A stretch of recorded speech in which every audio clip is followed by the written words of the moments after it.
नमस्कार, बहुत स्वागत आपका जी पंजाब हरियाणा हिमाचल पर। मैं हूं आपके साथ ज्योति ठाकुर। रूस और यूक्रेन के युद्ध के बीच भारतीयों की सुरक्षित वापसी लगातार जारी है और इसी बीच प्रधानमंत्री नरेंद्र मोदी ने रूस के राष्ट्रपति पुतिन से फोन पर बात भी की है। इस दौरान भारतीयों की सुरक्षित वापसी को लेकर चर्चा हुई है। तो वहीं प्रधानमंत्री नरेंद्र मोदी की तरफ से उच्च स्तरीय बैठक बुलाई गई, जिसमें केंद्रीय मंत्री पीयूष गोयल, एनएसए अजीत डोवल समेत कई दिग्गज मौजूद रहे हैं। तो लगातार आपको बता दें कि भारतीयों की वापसी का सिलसिला जारी है। मिशन गंगा के तहत, ऑपरेशन गंगा के तहत भारतीयों को सुरक्षित वापस लाया जा रहा है। इस बीच इस वापसी को लेकर चर्चा की गई है।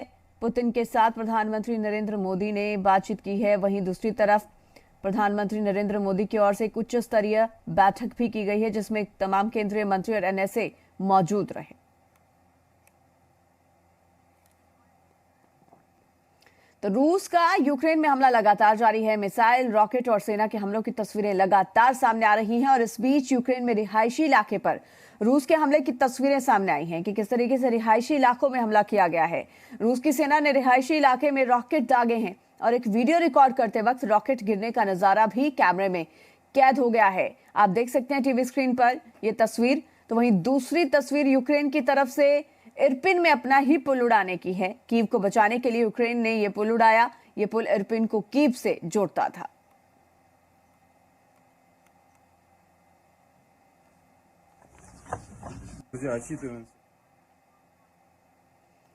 और यूक्रेन से भारतीयों की सुरक्षित वापसी लगातार जारी है। हिंडन पर वायुसेना का तीसरा ग्लोब मास्टर उतरा है, यानी कि आज अब तक 628 भारतीय स्वदेश पहुंच चुके हैं।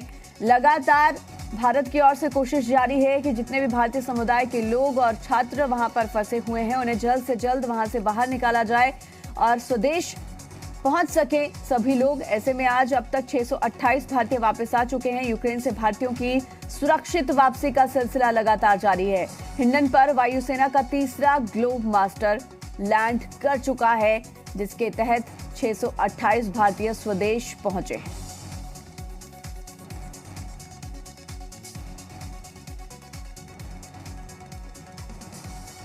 आपको बता दें कि भारतीयों की सुरक्षित वापसी को लेकर वायुसेना का विमान ग्लोब मास्टर भी मैदान में उतरा हुआ है। लगातार भारतीयों की सुरक्षित वापसी की जा रही है और इसी के तहत हिंडन एयरबेस पर ग्लोब मास्टर की लैंडिंग हुई है, जिसके तहत 600 से ज्यादा भारतीयों को वापस स्वदेश पहुंचाया जा सका है। और एक खबर पानीपत से, जहां के सेक्टर 18 का रहने वाला दीपक भी यूक्रेन से लौट आया है।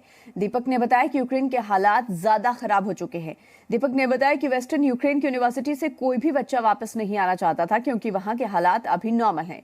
यूनिवर्सिटी ने दीपक को भारतीय नागरिकों की लिस्ट तैयार करने की जिम्मेदारी दी थी, लेकिन दीपक ने खुद से पहले अन्य भारतीय छात्रों को स्वदेश वापस भेजा। पहले तो बहुत ज़्यादा टेंशन हो गई थी जी, लास्ट 2-3 दिन तक। अब बहुत खुशी है जो मेरा बच्चा घर पहुंच गया है, इसके लिए बहुत खुशी जाहिर हो रही है। मैं तो भगवान से ही दुआ करता हूँ सभी बच्चे हमारे हैं और जल्दी से जल्दी इनको वहाँ से निकाला जाए। सर, मैं कल अपने घर पहुंचा था और यूक्रेन का जो ईस्टर्न पार्ट है वहाँ हालात बिल्कुल नाजुक है। जिस तरह कीव है, लुहांस्क है, निप्रो यूनिवर्सिटी है, उधर ज़्यादा हालात बिल्कुल ही नाजुक कह सकते हैं हम। जिस तरह खार्किव में भी फिलहाल 3 से 4 हज़ार बच्चे फंसे हुए हैं, लेकिन हम वेस्टर्न साइड में थे, उजड़ सिटी में, तो वहाँ बिल्कुल नॉर्मल थी कंडीशन। वहाँ कोई अभी तक किसी भी तरह कोई खतरा नहीं था और इनफैक्ट अभी भी नहीं है।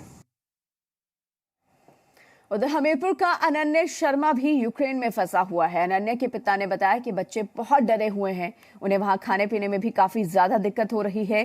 करीब 1400 छात्र यूक्रेन के खार्किव शहर में रेलवे स्टेशन पर रुके हुए हैं, लेकिन उन्हें ट्रेन में नहीं चढ़ने दिया जा रहा। अनन्य के पिता ने सरकार से मदद की गुहार लगाई है।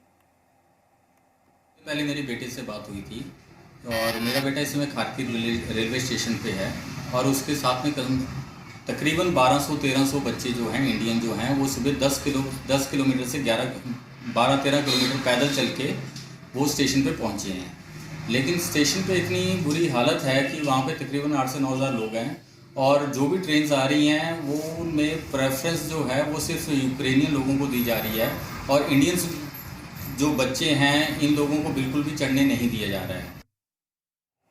और चलिए बात करेंगे हरियाणा विधानसभा के बजट सत्र की, जिसका आज दूसरा दिन है। सदन की कार्यवाही प्रश्नकाल के साथ शुरू होगी और आज राज्यपाल के अभिभाषण पर भी चर्चा की जाएगी। सदन में प्राइवेट मेंबर बिल भी पेश किया जाएगा, जो कि बेसहारा और लावारिस पशुओं पर केंद्रित है। सत्र के पहले दिन की कार्यवाही राज्यपाल बंडारू दत्तात्रेय के अभिभाषण से शुरू हुई थी। इसके बाद मुख्यमंत्री मनोहर लाल ने शोक प्रस्ताव पेश किया और आज बजट सत्र की कार्यवाही का दूसरा दिन है, जिसमें हंगामे के पूरे आसार बने हुए हैं।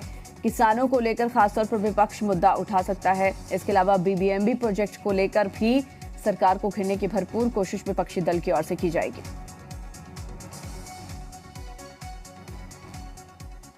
और हिमाचल विधानसभा के बजट सत्र का आज छठा दिन है। आज सदन की कार्यवाही प्रश्नकाल के साथ शुरू होगी। बजट सत्र के 5वें दिन विपक्ष ने राज्यपाल के अभिभाषण पर मुख्यमंत्री जयराम ठाकुर की ओर से दिए जा रहे जवाब से संतुष्ट न होते हुए सदन से वॉकआउट किया। कांग्रेस विधायकों ने सदन में नारेबाजी की और नारेबाजी करते हुए विधायक बाहर निकल गए। विपक्ष के वॉकआउट को लेकर मुख्यमंत्री जयराम ठाकुर ने नाराजगी जाहिर की है। वहीं मुख्यमंत्री जयराम ठाकुर की तरफ से 4 मार्च को पेश किए जाने वाले बजट से बिलासपुर की जनता को खासी उम्मीदें हैं। लोगों का कहना है कि इस बजट में सरकार को महंगाई कम करने को लेकर कदम उठाने चाहिए। तो वहीं ग्रामीण इलाकों की जनता सरकार से बेसहारा पशुओं और बंदरों के आतंक से निजात दिलाने की भी अपील कर रही है। मुख्यमंत्री जी पर्यटन को बढ़ावा देते हैं तो इससे बेरोजगारों को रोजगार भी मिलेगा और अपना राजस्व का भी इनकम होगी। तो मैं सरकार से यही बेनती करूंगा कि ज़्यादा से ज़्यादा पर्यटन को बढ़ावा दें। सरकार की ओर से जो बजट पेश किया जा रहा है तो गरीबों को जो है ध्यान में रखते हुए गरीबों को जो है और जो युवा साथी हैं उनको रोजगार के अवसर मिलने चाहिए। तो मेरा निवेदन है कि जो नया बजट पेश किया जा रहा है वो लोगों के हित में होना चाहिए। सरकार से यही निवेदन रहेगा कि महंगाई के थोड़ा सा ध्यान में रखते हुए और जो हमारा युवा वर्ग है उसको थोड़ा सा ध्यान में रखते हुए बजट में इन चीज़ों पे थोड़ा सा ध्यान दिया जाए। और हरियाणा के स्वास्थ्य मंत्री अनिल विज की तरफ से बड़ी कार्रवाई को अंजाम दिया गया है। दवाओं की बिक्री में की गई उल्लंघनाओं के चलते ये कार्रवाई की गई है। उन्होंने अंबाला जोन, रेवाड़ी जोन और गुरुग्राम जोन के 17 खुदरा बिक्री ड्रग्स लाइसेंस निलंबित कर दिए हैं, जिनमें से कुछ को 3, कुछ को 7, कुछ को 10 तो कुछ को 15 दिनों के लिए निलंबित किया गया है। साथ ही 4 खुदरा बिक्री ड्रग्स लाइसेंस और 1 थोक बिक्री ड्रग लाइसेंस को भी कैंसिल किया गया है। इस दौरान अनिल विज ने 2 टूक कहा कि राज्य में लोगों के स्वास्थ्य के साथ खिलवाड़ नहीं होने दिया जाएगा। और हरियाणा सरकार ने प्रदेश की लगभग 4000 आंगनबाड़ियों को प्ले स्कूल में बदलने का फैसला किया है। केंद्र सरकार की नई शिक्षा नीति के तहत इन प्ले स्कूलों में बच्चों को 3 साल तक रखा जाएगा। हरियाणा के शिक्षा मंत्री कंवरपाल गुर्जर ने कहा कि फिलहाल हरियाणा में 1100 से ज्यादा प्ले स्कूल बन चुके हैं। आंगनबाड़ी वर्कर काफी पढ़ी लिखी और क्वालिफाइड हैं। वो 3 साल तक के बच्चों को पढ़ाएंगी। केंद्र सरकार ने नई शिक्षा नीति 2030 तक लागू करने का फैसला लिया है, जबकि हरियाणा सरकार इसे 2025 तक पूरी तरह लागू करेगी। इसी दिशा में आंगनबाड़ी को प्ले स्कूलों में बदला गया है। और कुरुक्षेत्र के डीसी मुकुल कुमार ने मेरी फसल मेरा ब्यौरा पोर्टल पर रजिस्टर्ड खराब हुई फसलों का जायजा लिया और अधिकारियों को मौके पर ही गिरदावरी करने के आदेश दिए हैं। डीसी ने कहा कि गिरदावरी की रिपोर्ट तैयार करने में जो भी अधिकारी या फिर पटवारी देरी करेगा उसके खिलाफ नियमानुसार कार्रवाई की जाएगी। आज ये जो गिरदावरी का इंस्पेक्शन हमने रखा हुआ था उसके तहत हम ज्योतिसर गांव में आए हुए हैं। तो मेरे साथ रेवेन्यू का दूसरा स्टाफ भी है, वो इंस्पेक्शन हमने कर लिया और आई एम सेटिस्फाइड विद गिरदावरी इंस्पेक्शन। तो अभी करिए, इसके बाद जो नेक्स्ट फसल होगी उसमें की जाएगी समटाइम अराउंड अगस्त सितंबर। उधर 26 फरवरी को अंबाला में हुए अमन उर्फ गप्पू हत्याकांड मामले में मुख्य आरोपी गैंगस्टर बंटी अभी भी पुलिस की गिरफ्त से बाहर है, लेकिन इस मामले में अभी तक 4 लोगों को पुलिस गिरफ्तार कर चुकी है, जिनमें मुख्य आरोपी का छोटा भाई अमित भी शामिल है। अमित के परिजनों ने अमित को निर्दोष बताते हुए अंबाला के एसपी से मिलकर उसे आरोप मुक्त करने की गुहार लगाई है। तो वहीं एसपी ने बड़ी जानकारी देते हुए बताया है कि पुलिस के हाथ कुछ बड़े सबूत लगे हैं और जल्द ही गैंगस्टर बंटी सलाखों के पीछे होगा। रोहतक के रिटोली गांव में 2 लोगों की गोली मारकर हत्या कर दी गई, जबकि एक युवक घायल हो गया, जिसका इलाज रोहतक पीजीआई में जारी है। गांव के ही युवकों पर आपसी रंजिश के चलते हत्या करने का आरोप लगा है। घटना की सूचना मिलने पर एसपी और एफएसएल की टीम ने मौके पर पहुंचकर जांच शुरू की है।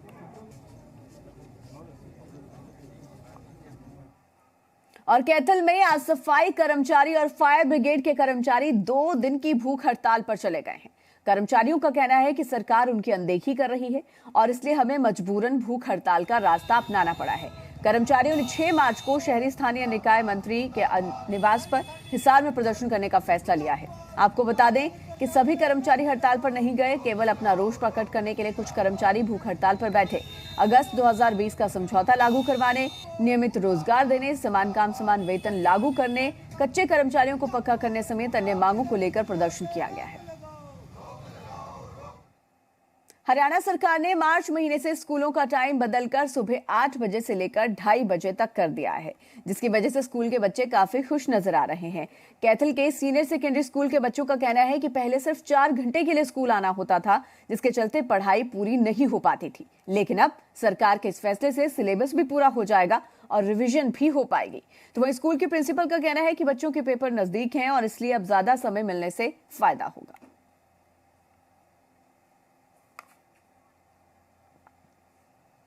उधर मंडी में राज देवता माधुराय की शाही जलेब के साथ ही अंतर्राष्ट्रीय महाशिवरात्रि फेस्टिवल का भव्य आगाज हो गया है।